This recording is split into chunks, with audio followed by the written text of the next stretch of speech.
Hello दोस्तों, जय हिंद। मैं advocate Shah Faisal, citizen judicial classes से आज आपको जज और मजिस्ट्रेट में क्या अंतर होता है उसके बारे में बताऊंगा। न्यायाधीश और मजिस्ट्रेट में क्या डिफरेंस होता है उसके बारे में बताऊंगा।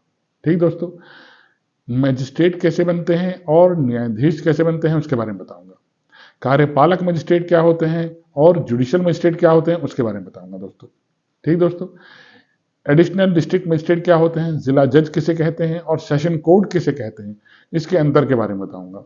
हाई कोर्ट्स में कौन कौन से मैटर जाते हैं उनके बारे में बताऊंगा। हाई कोर्ट और सुप्रीम कोर्ट में किन किन मैटर्स को लेकर आप जा सकते हैं उसके बारे में बताऊंगा। बहुत इंपॉर्टेंट वीडियो होगी, ध्यान से देखिएगा। मेरी वीडियो शुरू करने से पहले हमेशा की तरह आपसे अपील, मेरी वीडियो को लाइक और सब्सक्राइब करते रहिएगा दोस्तों। मुझे अच्छा लग रहा है आप मेरी वीडियो को सब्सक्राइब कर रहे हैं, लाइक भी कर रहे हैं, मुझे प्रोत्साहन मिलता है। धन्यवाद दोस्तों। चलिए देखिए, शुरू करता हूँ। देखिए, जज और मजिस्ट्रेट में मुख्य अंतर समझने से पहले आपको सिविल मैटर और क्रिमिनल मैटर को समझना पड़ेगा। सबसे पहले मैं आपको सिविल मैटर बताता हूँ। सिविल मैटर किसे कहते हैं? सिविल मैटर कहते हैं, सिविल केस कहते हैं जब कोई जमीन जायदाद से रिलेटेड मैटर होते हैं, या संपत्ति से रिलेटेड मैटर होते हैं, या पैसे के लेन देन से संबंधित मैटर होते हैं। ये सब क्या कहलाते हैं? सिविल केस कहलाते हैं। ठीक, सिविल केस के अंदर ही सेक्शन 9 सीपीसी क्या हमें बताता है? सिविल नेचर सूट के बारे में। अब सिविल सूट और सिविल नेचर सूट में क्या अंतर होता है ये भी ध्यान से समझिएगा। सिविल सूट जो मैंने आपको बताया, जमीन जायदाद से मामले, पैसे के लेन देन से संबंधित मामले, ठीक है, खेत के मामले, बाग से रिलेटेड मामले, मैंने आपकी संपत्ति में कब्जा कर लिया, आप कहाँ जाएंगे? सिविल जज के पास जाएंगे। ठीक दोस्तों, तो क्या करेंगे? सिविल सूट फाइल करेंगे। तो सेक्शन 9 में सिविल नेचर शब्द का इस्तेमाल करके सिविल वाद के दायरे को बढ़ा दिया गया है। अब सिविल नेचर सूट कौन से होते हैं, ध्यान से देखिएगा। सिविल नेचर सूट वो होते हैं जिनमें सामाजिक, धार्मिक और जाति संबंधी प्रश्न इंक्लूड होते हैं। अब ये कैसे क्वेश्चन होते हैं? देखिए, कोई एक महंत है किसी मंदिर में, उन्हें महंत के पद से हटा दिया गया। अब वो कहाँ जाएंगे? पिछले 20 सालों से वो महंत का पद काम करते आ रहे हैं, या कोई पुजारी है या मस्जिद का कोई मुतवल्ली है, उसे उसके पद से हटा दिया गया, तो उसके लिए वो सूट कहाँ फाइल करे? तो सिविल नेचर शब्द डालकर उसको भी एक सिविल सूट करने का राइट दिया गया, नहीं तो वो सीमित रह जाता अगर सिविल सूट तक होता। एक टीचर जो नौकरी करता है, उसे बिना किसी कारणवश नौकरी से निकाल दिया गया, तो वाद कहाँ करेगा? तो सिविल नेचर शब्द डालकर वो भी सिविल सूट कर सके, वो हमें समझाया गया है। ठीक दोस्तों, इस तरह से लेबर से रिलेटेड मामले हैं, कंज्यूमर फॉर्म से रिलेटेड मामले हैं, या उपभोक्ता फोरम से रिलेटेड मामले हैं, महिलाओं से रिलेटेड मामले हैं, ठीक, उत्तर प्रदेश जमींदारी से रिलेटेड मामले हैं। ये सब क्या है? ये सब सिविल नेचर सूट हैं दोस्तों। ठीक, इसके लिए हम डायरेक्ट कोर्ट्स में जा सकते हैं, या होते हैं जो सामाजिक होते हैं या धार्मिक होते हैं। जैसे किसी मंदिर में जाने का अधिकार है, मस्जिद में जाने का अधिकार है, उस व्यक्ति को मंदिर मस्जिद जाने से रोका जाता है, तो वो सूट करेगा। कैसे सूट करेगा? कहाँ जाएगा? तो सिविल नेचर शब्द डालकर वो भी सिविल वाद कर सके, इसलिए सिविल नेचर शब्द। इसी तरह से किसी महिला को हिजाब पहनने का अधिकार है, अपने आप को ढकने का अधिकार है, वो कहाँ जाए अगर उसे रोका जाता है? नहीं, आप हिजाब नहीं पहनेंगी, आप घूंघट नहीं रखेंगी, ठीक, तो महिला कहाँ जाएगी? आपने देखा होगा कर्नाटक का मैटर पीछे बहुत चला।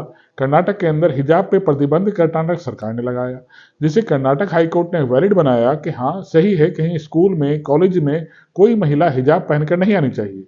ठीक, दिक्कत होती है टीचर्स को, तो उसे वैलिड बनाया। लेकिन सुप्रीम कोर्ट में जब आया मैटर, सुप्रीम कोर्ट में सबसे पहले डिसाइड किया गया कि ये सिविल नेचर सूट है या नहीं है। तो गर्ल्स ने कहा, जो इस मैटर में पार्टीज थी, कि सर ये हमारे आर्टिकल 21 का उल्लंघन है, जिसके आधार पर हमें अधिकार है अपने आप को एक्सप्रेस करने का। तो एक तरह से ये सिविल नेचर सूट है, न्यायालय ने एक्सेप्ट किया, और कर्नाटक हाई कोर्ट के निर्णय को, जो उन्होंने कहा था हिजाब पहनने का अधिकार नहीं है किसी महिला को, उसे अनकॉन्स्टिट्यूशनल घोषित किया सुप्रीम कोर्ट ने इस केस के अंदर। ये तो हो गई सिविल नेचर की बात दोस्तों।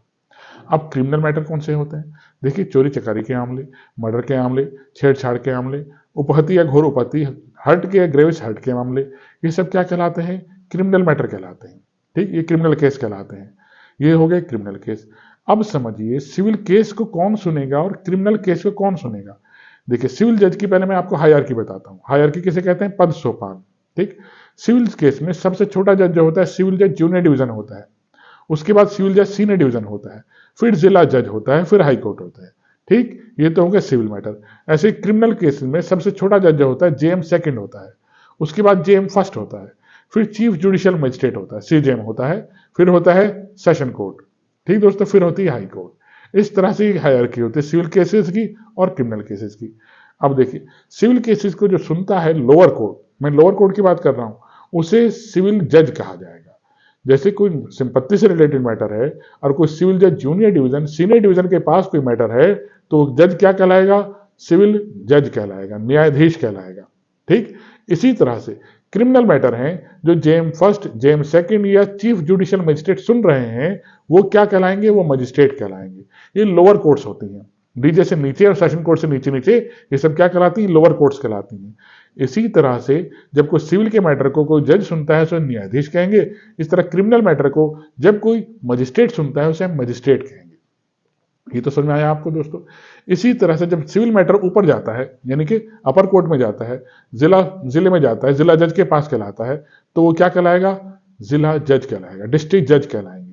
ठीक दोस्तों, ऐसे जब क्रिमिनल मैटर ऊपर कोर्ट में जाता है, जिले के अंदर जाता है, तो क्रिमिनल मैटर क्या कहलाएंगे, जज सेशन कोर्ट कहलाएंगे, सेशन न्यायाधीश कहलाएंगे। ठीक दोस्तों, ठीक, इसलिए आपने न्यायालय के बाहर लिखा देखा होगा जिला एवं सत्र न्यायालय, ठीक, जहां पे जिले के अंदर दोनों मैटर्स देखे जाते हैं। इस तरह से जब लोअर कोर्ट होती हैं तो वहां जज कहलाता है और मजिस्ट्रेट कहलाता है। अपर कोर्ट में जाकर ये चेंज हो जाता है, वहां पे क्या कहलाते हैं, क्रिमिनल मैटर में सेशन कोर्ट और वहां पे डिस्ट्रिक्ट कोर्ट। इसी तरह से जब ये मैटर हाई कोर्ट में जाते हैं, हाई कोर्ट में सब एक हो जाते हैं, वहां जज को कहते हैं जस्टिस, न्यायमूर्ति। ये तो मैंने आपको बताया सिविल जज और जेम फर्स्ट जेम सेकंड के बारे में। अब इस तरह से देखिए और एग्जीक्यूटिव मजिस्ट्रेट क्या होते हैं, कार्यपालक मजिस्ट्रेट किसे कहते हैं। कार्यपालक मजिस्ट्रेट उसे कहते हैं जो पीसीएस या आईएएस का एग्जाम देकर बनते हैं।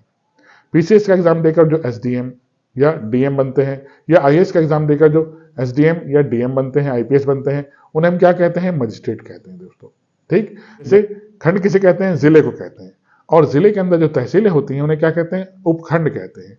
तो उपखंड के अंदर जो मजिस्ट्रेट बैठता है उसे क्या कहेंगे, एसडीएम, सब डिविजनल मजिस्ट्रेट।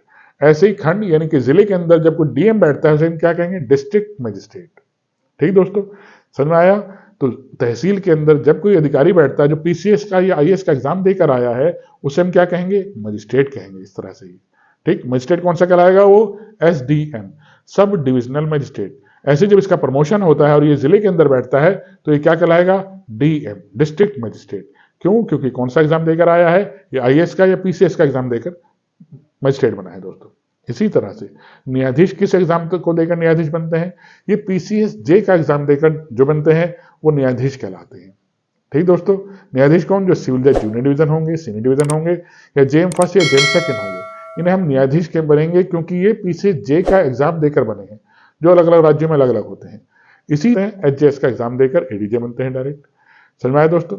इसी तरह से मैं आपको एक चीज और बताता हूं, क्रिमिनल मैटर में सीआरपीसी का सेक्शन 29 जो हमें बताइए, सबसे नीचे आता है जेम सेकंड किसी व्यक्ति को 1 साल की सजा दे सकता है और 5,000 रुपए का जुर्माना लगा सकता है।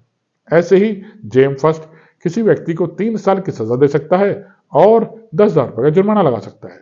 और मुख्य न्यायिक मजिस्ट्रेट, आपने कोई ऐसा अपराध किया है जो 7 साल तक दंडनीय हो तो ये मैटर कौन सुनेगा, चीफ जुडिशियल मजिस्ट्रेट सुनेगा, मुख्य न्यायिक मजिस्ट्रेट सुनेगा। ये किसी व्यक्ति को 7 साल का दंड दे सकता है और अनलिमिटेड जुर्माना लगा सकता है, कुछ भी जुर्माना लगा सकता है, कोई मनाही नहीं है। इससे ऊपर मैंने क्या बताया आपको, सेशन कोर्ट किसी भी व्यक्ति को मृत्यु दंड भी दे सकता है और कितना ही जुर्माना लगा सकता है, कोई भी सजा दे सकता है। लेकिन अगर ये किसी व्यक्ति को मृत्यु दंड देता है तो सीआरपीसी में सेक्शन 366 हमें बताता है कि उस मृत्यु दंड को हाई कोर्ट जब तक कंफर्म नहीं करता, पुष्टि नहीं करता, तो उसे एग्जीक्यूशन नहीं कराया जा सकता, उसे फांसी पर नहीं लटकाया जा सकता। तो अगर सेशन कोर्ट ने किसी व्यक्ति को मृत्यु दंड दिया गया होगा तो उसको कंफर्म कौन करेंगे, पहले हाई कोर्ट करेंगे, तब उस व्यक्ति को फांसी पर लटकाया जाएगा। तो मैंने क्रिमिनल केसेस की थोड़ी हायरार्की बताई आपको दोस्तों। इसी तरह से हाई कोर्ट्स में कौन से मैटर चलते हैं, देखिए हाई कोर्ट और supreme court is only appellate court, यहाँ पे सिर्फ अपीलें की जाती हैं, ठीक, या फिर रिट्स को सुना जाता है। ठीक दोस्तों, जो रिट्स होती हैं उनको सुना जाता है या फिर अपीलों को सुना जाता है। ठीक दोस्तों, आशा करता हूँ मेरी वीडियो समझ में आई होगी दोस्तों। आइए इसे लाइक और सब्सक्राइब कीजिएगा, मैं आपके लिए और अच्छी वीडियो बनाऊंगा और अच्छी वीडियो लेकर आ रहा हूँ, बहुत ध्यान से देखिएगा। धन्यवाद दोस्तों।